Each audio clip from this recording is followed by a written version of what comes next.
Caso suspeito de coronavírus no entorno do Distrito Federal. A paciente é de Valparaíso e tem 28 anos. A Secretaria Municipal de Saúde diz que está tomando todas as medidas necessárias e recomendadas pelo Ministério da Saúde. Homem é preso usando a identidade do irmão gêmeo. Ele estava foragido e é investigado por diversos crimes em cidades aqui do estado.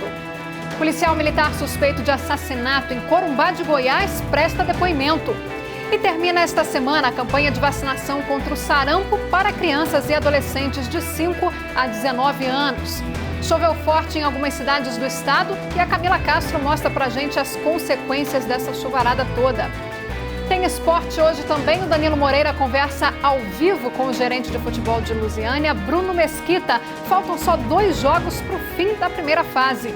Hoje é dia 11 de março, quarta-feira, e o Jornal Anhanguera, primeira edição, já está no ar.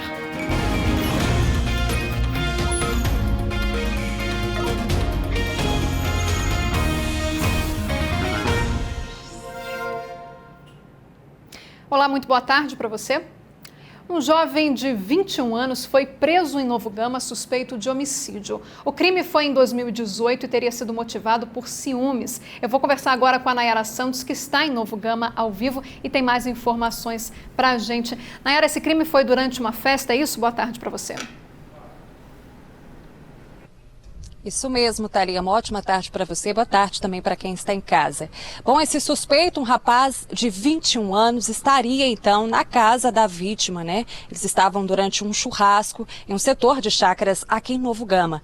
O suspeito então teria suspeitado que o dono da casa teria dado de cima da namorada dele, motivo então por ele ter dado aí essas facadas nesse rapaz, que na época tinha 19 anos, ele acabou morrendo no local. Esse caso aconteceu em 2018, mas ele foi preso ontem pela Polícia Civil daqui de Novo Gama, por isso que a gente vai conversar com o delegado, o doutor Danilo Martins, que é responsável pelo GIH daqui de Novo Gama. Boa tarde, doutor. Conta pra gente então como que foi esse crime. Boa tarde. A vítima estava promovendo um churrasco em uma chácara aqui em Novo Gama e estava participando o suspeito e a sua namorada. Em determinado momento desse churrasco, o suspeito acabou saindo do local para comprar bebidas, deixando a sua namorada ali no churrasco.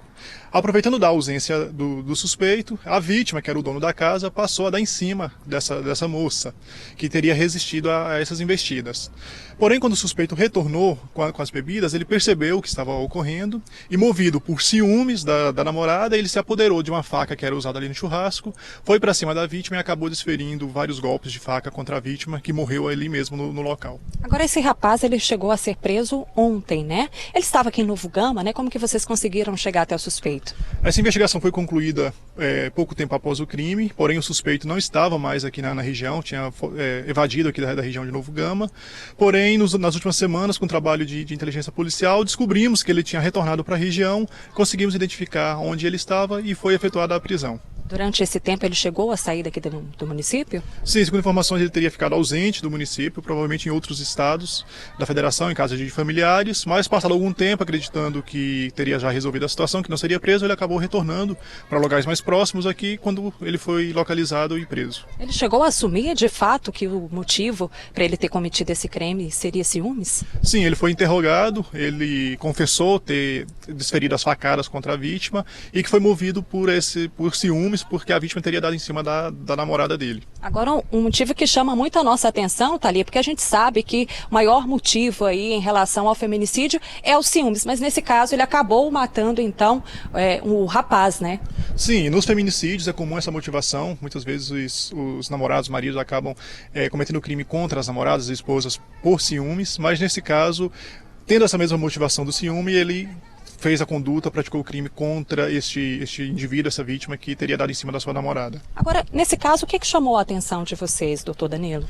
Era um evento entre amigos ali, um churrasco de pessoas todas conhecidas, amigos, e ainda assim, após o uso de bebida alcoólica e algum tempo ali no churrasco, acabaram ocorrendo esse desentendimento, movido por esse ciúme, que resultou em uma tragédia e de forma tão trágica, né, um crime tão grave. Esse rapaz, ele já tinha passagem pela polícia, né, ou existe aí outro indício que ele teria praticado algum tipo de violência doméstica com outras namoradas, enfim?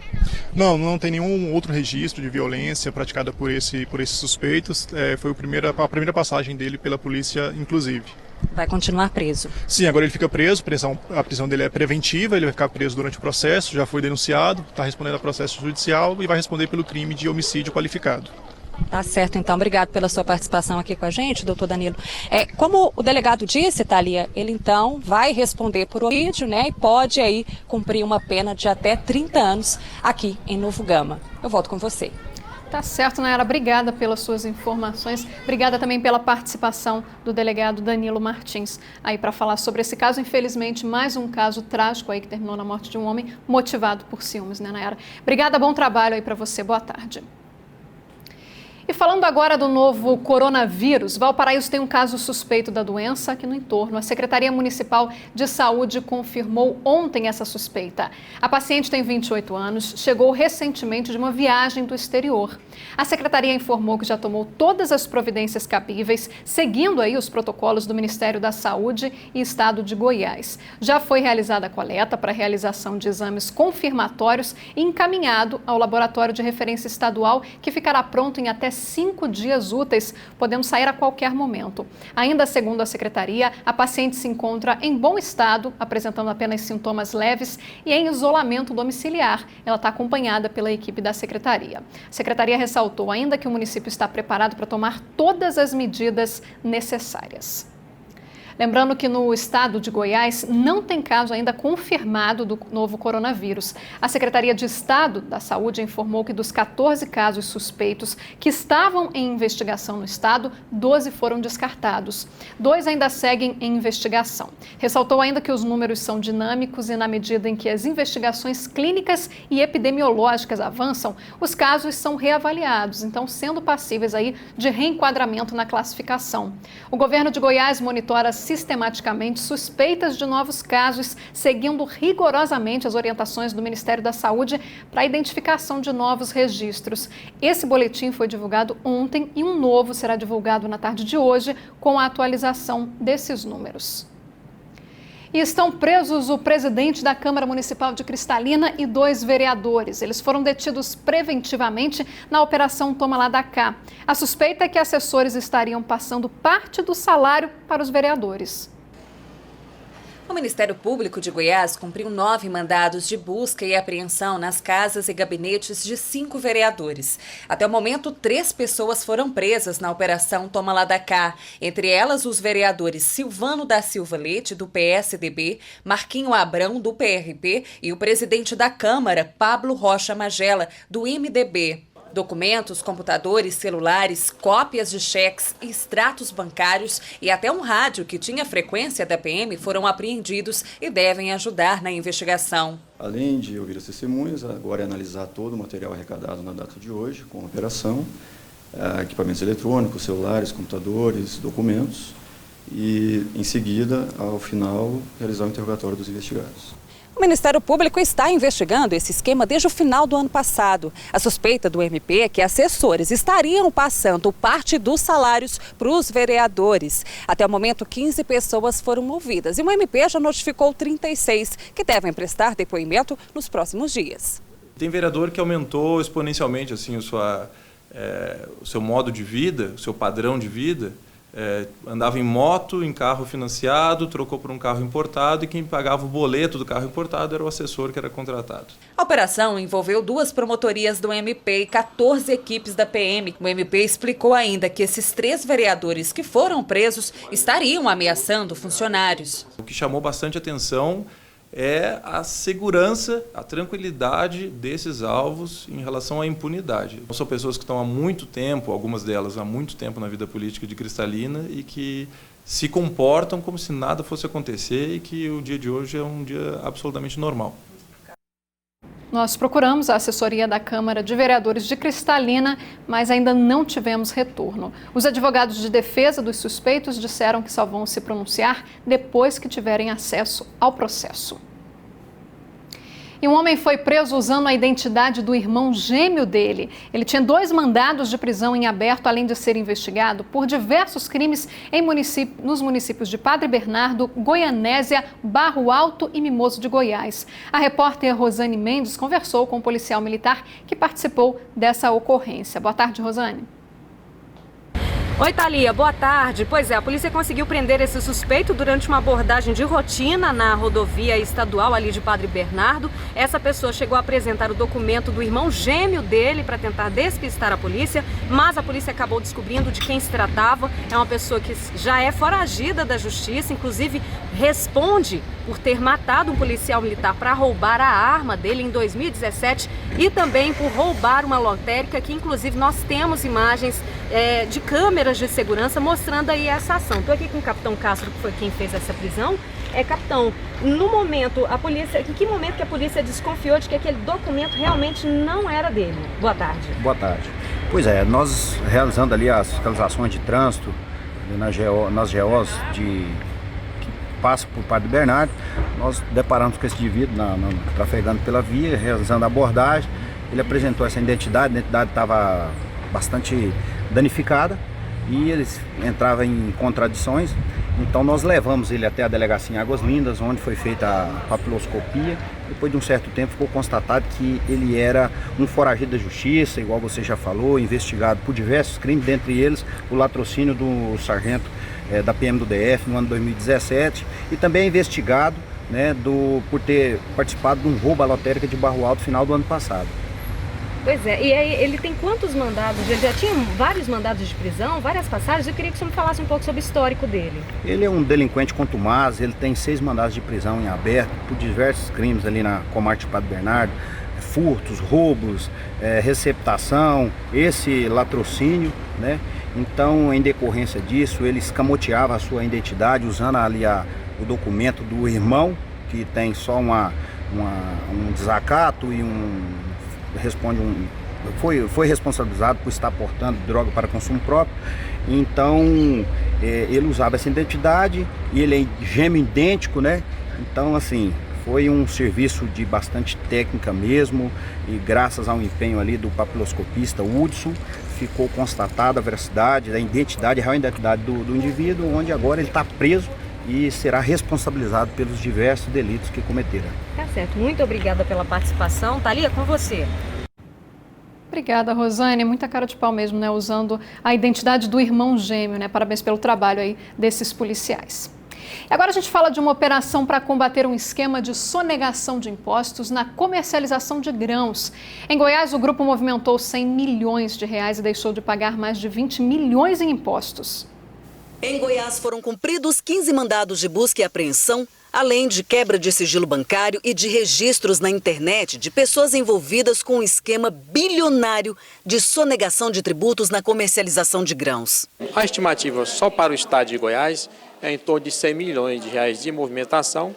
No caso da Receita Federal, pode chegar a uma sonegação de em torno de 29 milhões de reais. Foi o desdobramento da Operação Ceres, iniciada em 2017, deflagrada em novembro de 2018, quando 22 pessoas foram presas e 44 mandados de busca e apreensão cumpridos em Minas Gerais, São Paulo e aqui em Goiás. Desta vez foram cumpridos 109 mandados de busca e apreensão em 8 estados, além do Distrito Federal. Aqui em Goiás, eles aconteceram nas regionais da Receita da cidade de Goiás, Rio Verde, Formosa, Catalão e Lusiânia. Em uma ponta da fraude estão produtores de soja, milho e feijão. Da outra, as grandes empresas que compram esses produtos. O foco da operação é desarticular a ponte entre os dois, os corretores de grãos. Era deles o papel de facilitar a comercialização por meio de notas frias emitidas por empresas de fachada, conhecidas como noteiras. Era dessa forma que os impostos deixavam de ser recolhidos. Os corretores ofereciam facilidades tanto para o produtor como os beneficiários finais, oferecendo notas fiscais frias, que aí existe uma redução ou não pagamento dos tributos devidos na operação. E prestou depoimento em Corumbá de Goiás, o policial militar aqui de Lusiânia, suspeito de assassinar Fabiano Araújo Costa, de 44 anos. O crime foi durante o carnaval. O PM não respondeu às perguntas do delegado. O depoimento na delegacia de Corumbá durou 1 hora. Daniel Calado da Silva, que é cabo da Rotam em Lusiânia, preferiu ficar em silêncio. Eles abriram mão de apresentar essa defesa nessa fase inquisitorial do inquérito policial e optou por permanecer em silêncio e apresentar essa defesa somente em juízo. O PM é suspeito de assassinar Fabiano Araújo Costa, de 44 anos, após uma possível briga de trânsito. Durante esse período de investigações, 7 pessoas foram ouvidas e contaram para a polícia que o suspeito não estava sozinho no momento do crime. Agora a Polícia Civil trabalha para identificar quem são essas pessoas que estavam junto com o militar. Novas imagens de câmeras de segurança foram divulgadas e mostram a perseguição ao carro da vítima desde Pirenópolis até Corumbá de Goiás, onde o crime aconteceu. A polícia ainda aguarda outras imagens que devem ajudar nas investigações. Fabiano Araújo Costa, de 44 anos, foi morto na porta de casa quando voltava de uma missa. O delegado que investiga o caso disse que o suspeito continua respondendo ao processo em liberdade. Tem algumas testemunhas para serem ouvidas e também a gente vai encaminhar a arma que foi apresentada à perícia para confronto balístico. Nós tentamos falar com o PM e com a defesa dele, mas nenhum deles quis se pronunciar. Nós também pedimos uma resposta para a Polícia Militar para saber como fica a situação do cabo Daniel Calado da Silva durante esse período de investigação, mas também não recebemos resposta. E o corpo da bebezinha de 6 meses, que foi cruelmente espancada pelos pais em Trindade, deve ser velado amanhã. A avó materna, que está vindo do Maranhão, deve fazer a liberação junto ao IML. Os pais da bebê estão presos e a polícia agora está ouvindo os vizinhos do casal. Todos eles disseram que ouviam a menina chorar. Nessa mensagem de texto enviada no dia 29 de fevereiro, um vizinho faz o alerta para a dona da casa, onde a bebê morava com os pais. Esse casal aqui bate demais nessa criancinha deles, tem que dar um jeito de chamar o conselho tutelar. A preocupação do vizinho é tão grande que ele termina a mensagem dizendo: é capaz até deles matarem essa criança. A dona da casa responde só com um "meu Deus", e a conversa termina por aí. A mensagem enviada 5 dias antes do caso vir à tona foi trazida aqui para a delegacia por um dos vizinhos ouvidos no inquérito. Durante o depoimento, ele disse que chegou a conversar com o casal e pedir para cuidar da bebezinha, mas a proposta teria sido negada pela mãe. E aí, mesmo preocupado, ele disse que preferiu ficar em silêncio. Ele disse, olha, que tinha menos de um mês que ele morava naquela região, então ele não queria se indispor com aqueles vizinhos. Essas outras vizinhas contaram que no bairro todo mundo desconfiava que a bebê sofria maus tratos, porque o casal nunca mostrava a criança. Tem 3 meses que ele mora lá de parede com a minha casa, eu nunca vi o rostinho da criança. Eu sempre perguntava para ela, cadê a bebê? Não, tá dormindo. A neném ficava sozinha dentro de casa. Sempre sozinha. E a neném sempre estava aquele chorinho, mas assim, eles nunca deixavam a gente ver a neném. Os pais foram presos na última sexta-feira, quando a investigação foi iniciada. A polícia soube do caso depois que a mãe procurou atendimento nessa unidade de saúde de Trindade. Os profissionais viram que a situação era tão grave que imediatamente mandaram a bebê para o Hospital Materno Infantil em Goiânia. E uma médica denunciou o caso ao Conselho Tutelar. A bebê estava internada desde a última quinta-feira em estado gravíssimo. Exames mostraram que ela tinha mais de 12 fraturas pelo corpo. Ela não resistiu e morreu nessa terça-feira. Até agora, 8 vizinhos foram ouvidos pela delegada Renata Vieira.